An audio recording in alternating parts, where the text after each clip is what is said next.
Hello అండి. ఎలా ఉన్నారండి అందరూ? బాగున్నారండి? మీరంతా బాగుండాలని మనస్ఫూర్తిగా దేవుడిని కోరుకుంటున్నాను. ఈరోజైతే మరి చాలా వర్షం పడిందండి. అందుకనైతే నేను మరి పొయ్యి మీద అన్నం వండడం కుదరదండి. పొయ్యి చాలా సేపు అంటించితేనే కానీ అది అంటుకోదు. అందుకని నేను గ్యాస్ మీద అయితే పిల్లల కోసం స్కూల్‌కి లేట్ అయిపోద్ది కదండీ! అందుకని గ్యాస్ మీద పెట్టేశాను. పొయ్యి మీద మాత్రం నీళ్లు కాగుతాయనేసి ఇవాళ సాటర్డే కదండీ! తలస్నానం చేయించాలని నీళ్ళ కుండలో నీళ్ళు పోసుకొని పొయ్యి అంటించాను. పొయ్యి అంటుకోవడానికైతే చాలా కష్టమైందండి. మా చిన్న పాప బాటిల్స్ పట్టుకుంటుంది. తను లేచేసింది నాతో పాటే. ఇక వాన వల్ల బయటైతే పరిసరాలు చాలా తడిసిపోయి చాలా ఇదిగా ఉన్నాయండి. పిల్లలకి పాలు పెట్టాను మేము టీ పెట్టుకున్న తర్వాత. ఇక పాలు తాగిన తర్వాత వీళ్ళు స్నానాలవి చేస్తారండి. బ్రష్ చేసేసారు. ఇంకా మేము కూడా వేడివేడిగా టీ తాగితేనే కానీ ఇంకా వేరే పని మీద ఏమీ ఉండదు కదండీ! ఇలా టీ మరి మా ముగ్గురు కోసం పోసానండి. మామయ్యకి, అత్తయ్యకి, ఇంకా నాకు. ఇలా టీ తాగేసి ఇక త్వరగా అయితే పనుల్లోకి వెళ్ళిపోతాం. అన్నం కూడా ఉడికిపోయిందండి. పనుల్లోకి వెళ్ళిపోతామంటే ఇంటి దగ్గర ఉన్న పనులు ఈ పనులేనండి. పిల్లల పనులు, ఇంకా ఇంటి పనులు ఉంటాయి కదండీ అవి.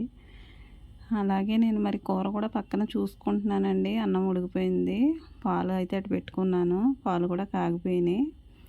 ఇక బంగాళాదుంపలు ఉన్నాయండి ఇంట్లో. ఇక వాటిలో అయితే ఒక టమాటో అయితే వేసి నేను కూర చేద్దామనేసి నేను ఉల్లిపాయలు అయితే వేయించుకుంటున్నాను. ఈ ఉల్లిపాయలు ఇలా వేగాలంటే ముందు కొంచెం ఉప్పు వేసేసుకుంటే కొంచెం తొందరగా మగ్గిపోతాయండి. మార్నింగ్ అంటే మరి పిల్లలకి చాలా తొందరగా అవ్వాలండి పనులు. రాత్రి వర్షానికైతే చాలాసేపు నిద్ర లేదండి. అత్తయ్య గిన్నెలు తోమేస్తారు పొద్దున్నేని. మళ్ళీ పిల్లలు వెళ్ళిన తర్వాత ఒకసారి తోముకుంటాము. సాయంత్రం ఇంకొకసారి తోముకోవాలి. మరి పిల్లలు ఉన్నప్పుడు ఎక్కువ సామాన్లు ఉంటాయి. పెద్ద కుటుంబం కదండి. ఈ కూర కూడా ఒక పక్కన చూసుకుంటూ మరి ఇవన్నీ నేను పిల్లల్ని రెడీ చేసుకుంటూ ఇక ఒక్కో పని అలా చేసేసుకుంటానండి. పిల్లలు కూరల దగ్గర అయితే చాలా ఇబ్బంది పెట్టేస్తారండి. పెద్దవాళ్ళు ఇద్దరు బాగానే తింటారు. చిన్న పాప ఉంది చూసారు, బంగాళదుంప తినదు, అరటికాయ కూర తినదు, ఏయో చెప్పుద్ది. ఇక మరి రేగుపళ్ళు అండి, ఇవి మా ఇంటికి దగ్గర చెట్టు ఉందండి మా ఇంటి వెనకాల. దానికైతే చాలా రేగుపళ్ళు అయితే కాసినాయండి. సీజన్లో కాస్తాయి కానండి అన్ని చెట్లు. మా చెట్టు ఏంటోనండి మాకు సంవత్సరానికి వచ్చి 2 సార్లు కాస్తుందండి. చాలా బాగుంటాయండి పళ్ళు, పెద్ద పెద్దగా ఉంటాయి. ఇక ఆ పళ్ళు అయితే వాళ్ళు ఎరుకు తెచ్చుకున్నారు, మేము స్కూల్కి తీసుకెళ్తామనేసి. మీకు కూడా ఈ సీజన్లో అలాగా రేగుపళ్ళు మీకు దొరుకుతాయండి, కాస్తాయా చెట్లకు? కామెంట్ చేయండి. మాకైతే మరి నేను చూస్తున్నంత వరకు మా చెట్టే కాస్తుందండి. చుట్టుపక్కల ఎక్కడా కూడా రేగు చెట్లు ఉన్నాయి కానీ ఎవరికి అలా కాయట్లేదు. మరి మా చెట్టు ఏంటో మరండి సంవత్సరానికి 2 సార్లు కాస్తుంది. జనవరి, ఫిబ్రవరి అటు అయిపోతాయి. ఆ తర్వాత మళ్ళీ ఇప్పుడు కూడా కాస్తాయండి. బాగుంటాయి కూడా, చాలా బాగుంటాయి. కాశీ రేగుపళ్ళలా ఉంటాయి. ఇక కూర అయిపోయింది, అన్నం అయిపోయిందండి. బాబు అయితే ఫస్ట్ వెళ్తాడు కాబట్టి తనకు నేను క్యారేజీ అయితే సర్దేస్తానండి. తను టిఫిన్ చేసేసాడు. టిఫిన్ అయితే నేను ఇంట్లో చేయలేదండి. బయట నుంచి తెచ్చుకుంటారు పిల్లలు. ఒక్కోసారి నేను ఇంట్లో చేయనప్పుడు బయటకెళ్ళి వాళ్ళ తాతయ్యతో తెచ్చిపించుకుంటారు. లేదంటే బాబు తీసుకొస్తాడండి. ఇక త్వరగా వెళ్ళిపోవడం 7:30కి ముందే వెళ్ళిపోవాలండి బాబు. అందుకనైతే మరి త్వరగా నేను ముందు బాబుకి ఒకడికే పెడుతున్నానండి. తర్వాత మిగతా 2 క్యారేజీలు పెడతాను పాపలకి. బాబుకి మాత్రం ముందు పెట్టేస్తున్నానండి. ఎందుకంటే మరి కొంచెం త్వరగా వెళ్తేనే అక్కడ బస్ స్టాప్ దగ్గర బస్సు మన కోసం ఉంటుంది. లేదంటే అది వెళ్ళిపోద్ది. మళ్ళీ వాళ్ళ డాడీ తీసుకెళ్ళవలసి వస్తుంది. ఇక ఎందుకు ఇవన్నీ తిప్పాలనేసి నేను మరి బాబుకైతే ముందు క్యారేజీ పెట్టేస్తున్నానండి. ఇక సర్దుతున్నాను. ఇక స్నాక్స్ అలాగే రేగుపళ్ళు కూడా ఒక బాక్స్లో వేస్తానండి. ఫ్రెండ్స్తో షేర్ చేసుకుంటాడంట. రేగుపళ్ళు మరి సీజన్లో దొరకవు కదా, అందుకనేసి మా ఫ్రెండ్స్కి కూడా ఇస్తానమ్మా అన్నాడు. క్యారేజీ అయితే పెట్టేశాను.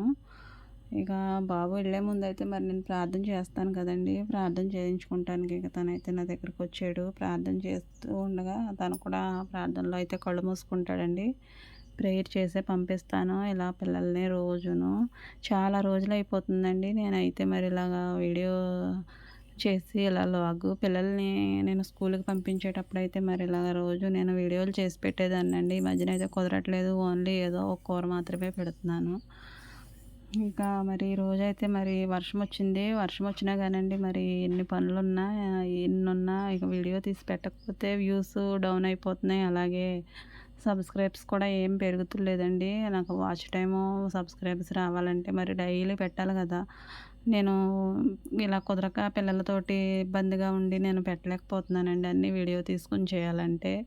ఇక అందుకని నేను ఈ చాలా రోజులుగా అయితే నేను ఏదో కొద్ది కొద్దిగా పెడుతున్నాను కానండి, నేను లాంగ్ వీడియోస్ పెట్టలేకపోతున్నాను. ఇక పాప ఇద్దరు కూడా ఇక వాళ్ళకి తలస్నానం చేయించాలండి. ఇక పెద్ద పాప ఇప్పుడే లేసింది, లేట్‌గా లేసింది. రాత్రి అయితే పాపం వర్షానికి చాలా భయమేసిందంటండి. నిద్రపోలేదు. వాళ్ళ నాయనమ్మ దగ్గర, వాళ్ళ అత్త దగ్గర పడుకుంటది. వాళ్ళు వేరే గదిలో, మేమైతే ఈ ఇవతల గదిలో పడుకుంటాము. చిన్న పాప, నేను, బాబు వాళ్ళ డాడీ. మరి ఇలా వర్షానికైతే మాత్రం రాత్రి చాలా భయంకరంగా గాలులు వేసినాయండి. ఆ గాలులకైతే చాలా భయమేసింది నాకైతే. లేచి కూర్చున్నాను. అలాగే చాలాసేపు గంటన్నర, గంట, 2 గంటలు అయిపోయిందండి. గంట కాదు.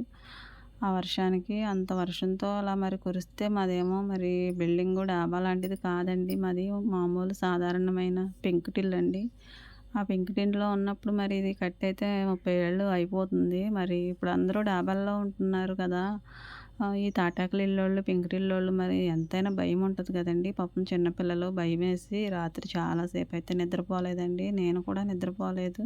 మార్నింగ్ లేవగలనా లేదా, నేను పిల్లలకి క్యారేజీలు పెట్టగలనా లేదా అనుకున్నాను కానండి, టైంకైతే లేచేసాను. లేచేసి ఇలా వీడియో అయితే చేయాలనిపించిందండి. ఎన్ని మనకి ఉన్నా కానండి పిల్లల్ని స్కూల్‌కి పంపడం అయితే తప్పదు కదండీ! పిల్లల కోసమే కదా అంతా చేసేది కష్టపడి. మార్నింగ్ లెగడమే పిల్లల కోసం కదండీ! ఇంత కష్టపడేది. వాళ్ళని చక్కగా చదివించుకొని, వాళ్ళకి 4 అక్షర ముక్కలు నేర్పించుకుంటే మనకి ఎంతో కొంత మనకి మంచిదనే కదండీ! ఇంత అవస్థ పడేది. పిల్లలకి కూడా నేను క్యారేజీలు అయితే సర్దేశానండి. ఎవరు బాస్కెట్‌లో వాళ్ళకైతే పెట్టేశాను. కర్చీఫ్‌లు, స్పూన్లు ఇవి కూడా మరి మర్చిపోకుండా వేసేసానండి. మర్చిపోకుండా వేసేసానని అంటే నవ్వుకుంటున్నారా? ఒక్కోసారి అయితే మరి స్పూన్లు అలా మర్చిపోతూ ఉంటానండి. మరి నన్ను అలాగా మరి వీళ్ళు కన్‌ఫ్యూజ్ చేసేస్తూ ఉంటారండి. జడలు కూడా వేస్తున్నాను. ఇక పాపకి, చిన్న పాపకైతే వాళ్ళ అత్త ఏస్తుందండి. ఇక పెద్ద పాపకైతే నేను వేశాను.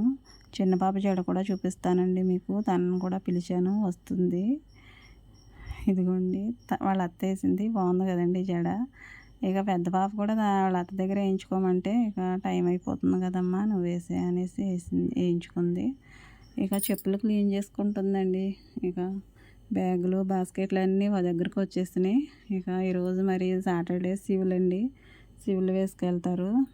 ఇక ఎవరికి నచ్చిన బట్టలు వాళ్ళు వేసుకెళ్ళొచ్చండి. ఒక్కరోజు మాత్రమే. స్కూల్ అలా పర్మిషన్ ఇస్తుంది. ఏ స్కూల్లో అయినా అంతే అనుకుంటండి, మరి నాకు తెలీదు. ఇక వీళ్ళకి కూడా మరి ప్రార్థన చేసేస్తున్నానండి. వీళ్ళకి ప్రార్థన చేసి వీళ్ళని కూడా పంపించేస్తే ఇక నాకున్న పనులు ఉంటాయండి. మళ్ళీ నేను వంట ఇక మరి వీళ్ళకి సరిపడా వండుతానండి. ఇదంతా మరి వండితే అందరికీ సరిపోదు కదా! వీళ్ళకి క్యారేజీల్లో పెట్టిన తర్వాత నేను మళ్ళీ వంట చేసుకోవాలండి. ఇంకో కూర వండుకోవాలి, ఏదో ఒకటి, ఏ పప్పు ఏదో ఒకటి వండుతానండి. ఇలా వండుకొని ఇంకా మిగతా పనులు ఇక తుడుచుకోవడం, తోముకోవడం ఇవన్నీ ఉంటాయి. వీళ్ళు వెళ్ళిపోయిన తర్వాత. వీళ్ళు ఉన్నప్పుడైతే మాత్రం మొత్తం ఇల్లంతా చెడుగుడాడేస్తారండి. అక్కడ అద్దాలు, దువ్వెనలు, పౌడర్ డబ్బాలు అన్నీ తీసుకొచ్చి గుమ్మాలో పెట్టేసి వీళ్ళైతే వెళ్ళిపోతారు. ఇది పాప చూసారా, తెలివితేటలుగా సపోర్ట్ కోసమని అరుగు మీద పెట్టుకుని బ్యాగ్ అప్పుడు ఎత్తుకుంటుందండి. నేను కెమెరా పట్టుకొని వీడియో తీస్తుంటే పోజ్ ఇస్తుంది. నాకే నవ్వొచ్చిందండి. చూసినప్పుడు కూడా నవ్వొచ్చింది. ఇక వెళ్తున్నారండి. వీళ్ళ తాతయ్య బాస్కెట్లు తీసుకుని బస్సు ఎక్కిచ్చేసి వచ్చేస్తారు. ఇవన్నీ నేను సర్దుకొని చేసుకుంటానండి పనులు. ఇలా మరి పిల్లలు మరి మనం ఎన్ని అవస్థలు పడినా వీళ్ళని మరి టైంకి అయితే పంపించేయాలి కదండి స్కూల్కి. ఇంటి దగ్గర పరిస్థితి ఎలా ఉన్నా, వాతావరణం ఎలాగున్నా మరి స్కూల్ అయితే ఆగదు కదండి. స్కూల్కి ఇలా రెడీ చేశానండి ఈరోజు. మనం ఎలా ఉన్నాం అనేది నాకు ముఖ్యం కాదండి. మన పిల్లలు ఎలా చదువుతున్నారు అనేదే నాకు కావాలి. అంతేకాని మన పరిస్థితి ఎలా ఉంది, అలా ఉందని అయితే నేను ఎప్పుడు అనుకోనండి. నాకు తెలిసి ప్రపంచంలో ఐశ్వర్యవంతులు ఎవరంటే పిల్లల్ని కష్టపడి బాగా చదివించుకొని ప్రయోజకులుగా చేసి ఉన్నత శిఖరాలను ఎవరైతే చూపిస్తారో అలాంటి తల్లిదండ్రులే ఈ ప్రపంచంలో గొప్ప ఐశ్వర్యవంతులండి నా దృష్టిలో. డాబు సరిగా పైకి కనిపించే వారందరూ ఐశ్వర్యవంతులు కాలేరండి. పిల్లల్ని సక్రమమైన పద్ధతిలో పెంచి, పోషించి చదివించే వాళ్ళే నా దృష్టిలో ఐశ్వర్యవంతులు. వీడియో కనుక మీకు నచ్చినట్లయితే తప్పకుండా లైక్ చేయండి. అలాగే సబ్స్క్రైబ్ చేసుకుని నన్ను సపోర్ట్ చేయండి. ఒక కామెంట్ కూడా చేయండి. Thanks for watching.